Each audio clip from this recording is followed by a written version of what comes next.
இந்திரகுமார் தேரடி அப்படிங்கிற நண்பர் வந்து அம்பேத்கர் கொண்டு வந்த இந்து சட்ட மசோதாவுக்கு எதிராக RSS நூற்றுக்கணக்கான கூட்டங்களை நடத்தி அவருக்கு எதிராக போராடியது அப்படின்னு ஒரு வரலாற்று தகவல் ஒன்று சொல்றாரு.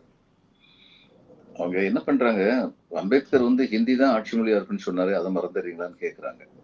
அதாவது அவங்களுக்கு எல்லாம் என்ன தெரியலன்னா, தமிழகம் வந்து இந்தியாவை சேர்ந்த ஒரு மொழி ஆட்சி மொழியா இருக்கிறது தமிழகம் எதிர்க்காது. என்னைக்கு தமிழுக்கு உரிய மரியாதை கொடுக்கப்படும் என்றால், தமிழர்களுக்கு தமிழர்கள் என்ற காரணத்தினால் வேலை வாய்ப்புகள் மறுக்கப்பட முடியாத சூழ்நிலை உருவாகும் என்றால், இந்தியாவில் உள்ள ஒரு மொழி ஆட்சி மொழியா வர்றத, இந்தியாவில் எந்த மொழி ஆட்சி மொழியா வரணும் அப்படிங்கிறத பத்தி பலவிதமான கருத்துக்கள் இருக்கு.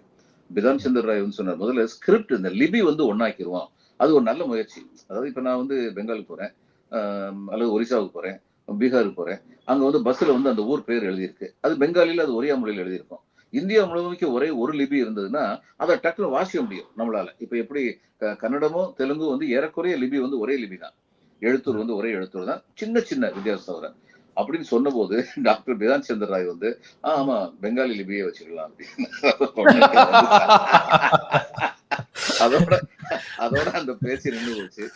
கண்ணியமிகு காகிதம் இல்ல, கேரளாவிலிருந்து எம்பியாக தேர்ந்தெடுக்கப்பட்ட அந்த பெரியவர் ஆட்சி மொழியா எது வரணும்னு சொல்லி கேட்டபோது அவர் வந்து அழுத்தம் திருத்தமா சொன்னாரு, இந்தியாவின் மொழிகளில் மிக பழமையாகவும் என்றும் பேசப்படுகின்ற அளவும் இலக்கிய செறிவுமாக உள்ள மொழி தமிழ்.